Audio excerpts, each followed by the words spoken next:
training to be a deadly assassin, but spending your time fishing instead.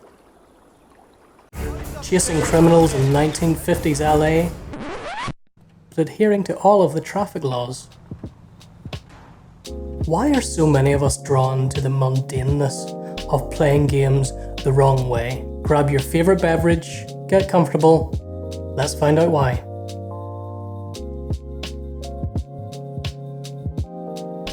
One of my favourite games of my childhood was Star Wars Battlefront 2, the original one. You could play as a clone trooper or a droid, you could capture command posts, you could take planets for your faction, but I tended to play it a little differently.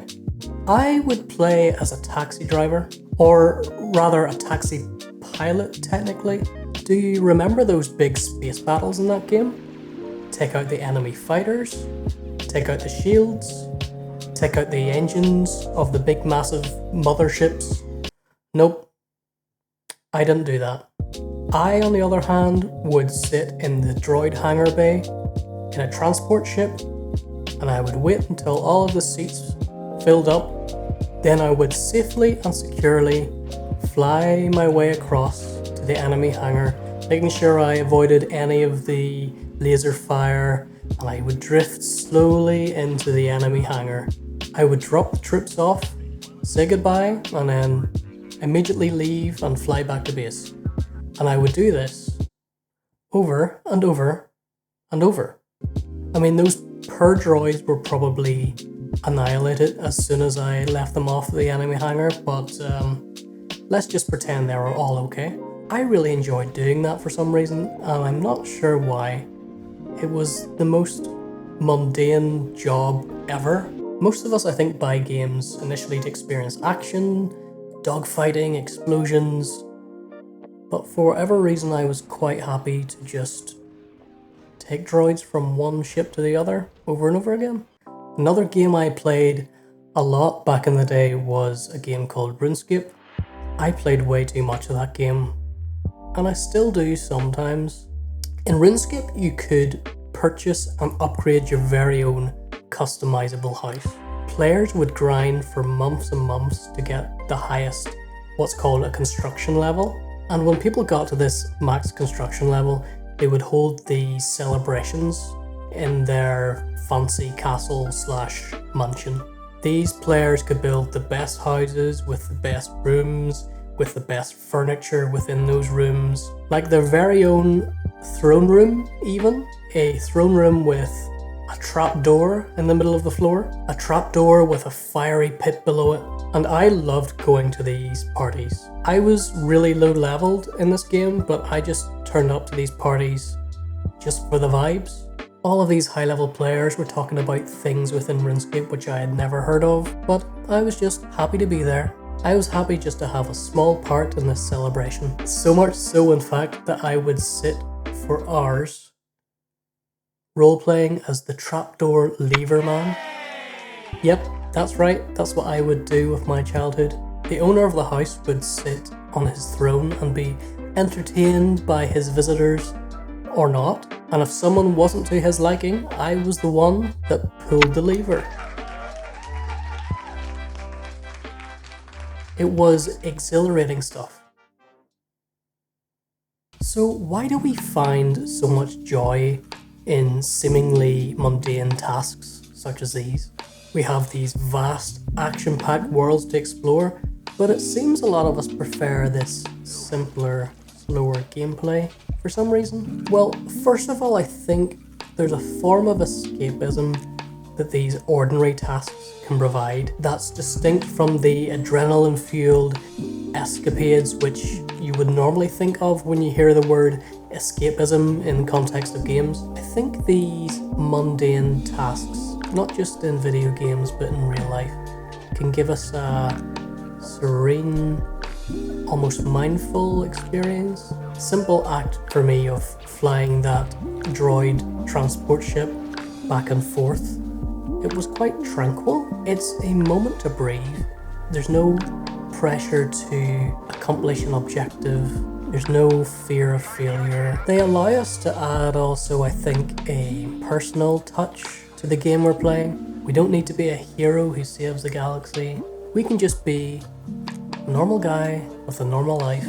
I think there's a joy of mastering the mundane in real life too. Excelling in simple tasks in our everyday life gives us just as much satisfaction, at least for me, as a large task would. And back to the video games, when I got my droid safe to the front line, it gave me a satisfaction on par with a combat victory.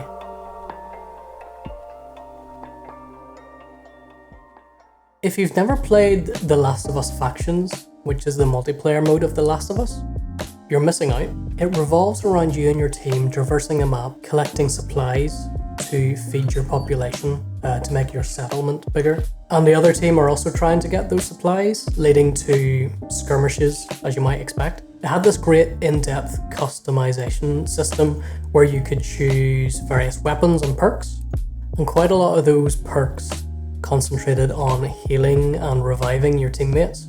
This was my jam. You had a limited amount of points that you could assign in your loadout, so if you wanted better perks or more perks, you had to sacrifice having a really good weapon. I would sacrifice having any half-decent weapon in that game just so I could have all of the healing perks, all of the reviving perks, and I would even customize my character to have like a little first aid symbol on my helmet, and I would go around healing everybody. I would sprint around the map like a madman, just ignoring the combat, just making sure I could revive everybody like a really good doctor, just to make sure my team were okay. And I got a deep satisfaction from doing that. I tend to do the same in any game that gives me the option to be a support class or a healer class. Like the Battlefield games, for example, I am always the medic.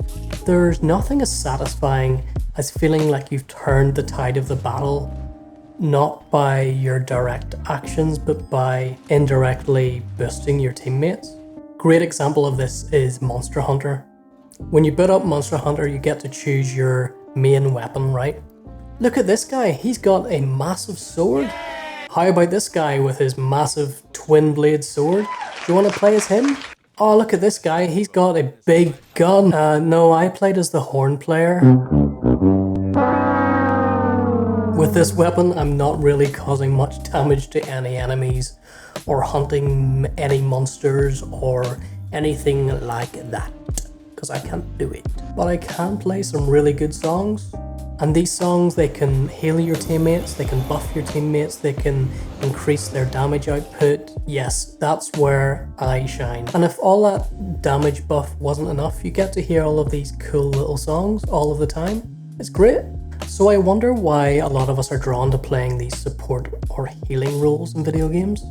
Personally, I tend to gravitate towards multiplayer games where success is owed to a collective effort rather than a sum of individual achievements. I truly think there's some sort of human desire within us to support and facilitate the success of others, and it's a form of accomplishment which is sort of set apart from the direct accomplishment of winning the game or coming in first place. It feels like it satisfies something at like a deeper level of my being in some way, knowing that my small achievements are adding up to a collective accomplishment. You might think that playing like this wouldn't provide the excitement that you would get if you were playing, you know, the hero, the main guy, but I think playing this support role often requires quite a high level of skill or strategy or awareness, when to heal, whom to buff, how to position myself for maximum effect for the team. So I think playing support maybe requires a more nuanced appreciation of the mechanics of a game. Oh no! I'm dead.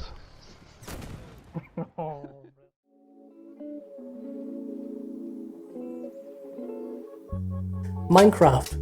Everybody's watched it or played it or knows about it in some way. Survive the night, mine for resources, create a cool house, create a farm, explore the world. But have you ever joined a Minecraft role-playing server? This is where Minecraft goes from an amazing game to One of the best games ever. So years ago, my friends and I joined this Minecraft role-playing server. From what I can tell, and from what we were told after the fact, it was fairly calm before we arrived. People were engaging in teamwork, constructing lovely buildings. There were a couple of really lovely villages and towns.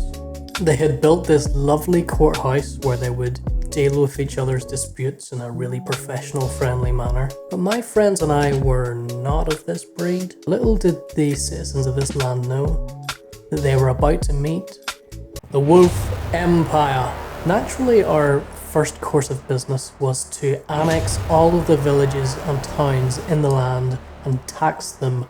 We built this giant city called Wolfort with giant walls, a banquet hall fit for a king, a watchtower to survey our kingdom, and it was our kingdom. Why? Well, we renamed the rivers, we renamed the towns, we made a map, and we sent it on the Facebook group of the players of the server so that everybody knew who was in charge. And folks weren't exactly pleased with us, and so begun the War of the Wolves. It was a horrible and drawn-out war. Eventually, we tried to expand our borders too quickly. The Empire got too unruly. And finally, this resulted in the defeat of our king. When our king was defeated, we finally brokered a peace deal. Enough was enough. The land needed peace. We organised a funeral for our king. A proper funeral, with a ship burial and beautiful seating for all of our guests.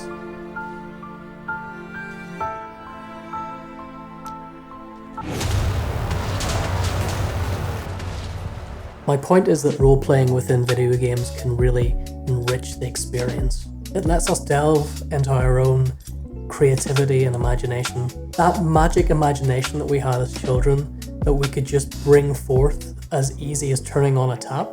There's a real allure to playing like this, crafting our own narratives. I think we all have a desire to create. Video games let us choose not only to be a participant in the game world, but to also forge our own path. A lot of games give us this blank canvas where we can create our own character and go on our own adventure, create our own story. The Soul series, the Elder Scrolls series, they're all great at this.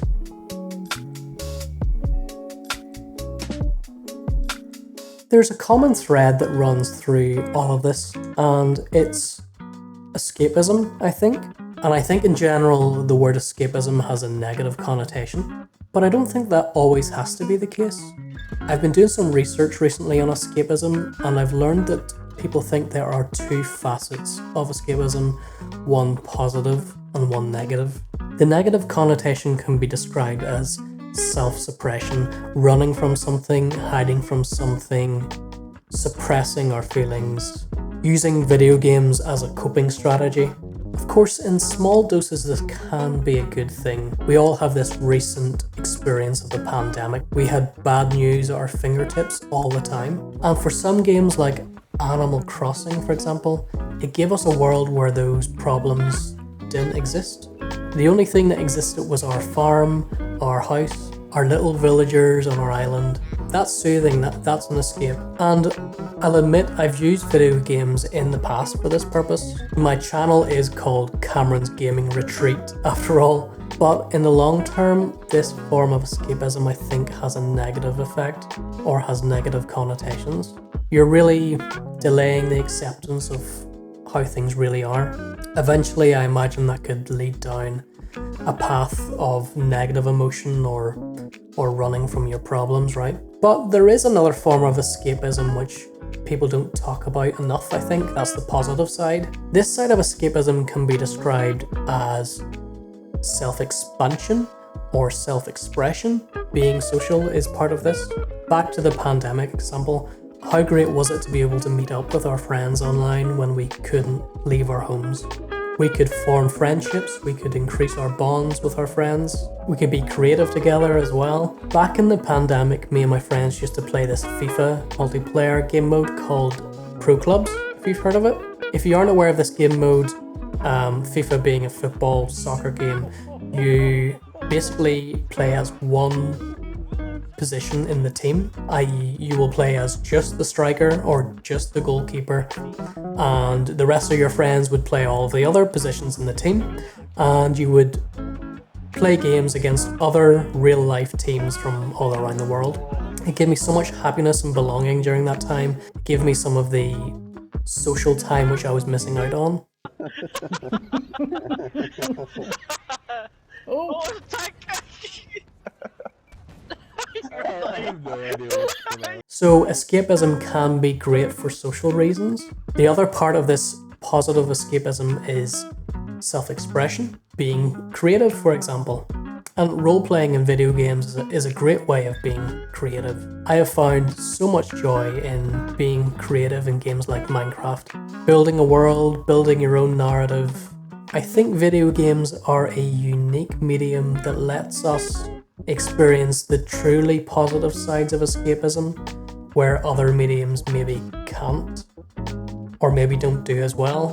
Whether it's finding serenity in simple mundane tasks, feeling the joy of supporting others, or finding creative freedom in role-playing, experiencing what I feel is a positive side of escapism, video games are a unique canvas for connection and self-expression and creativity. The experiences we can have in video games underscore the importance of recognizing the value of the ordinary, the value of the mundane, or the power of collective effort, and the boundless possibilities of creativity and exploration. If you've made it this far, I really appreciate you sticking around. Have you played any games in a mundane way on purpose? Let me know in the comments below, I'd love to hear. I hope you've enjoyed yourself in my gaming retreat, and you're welcome anytime.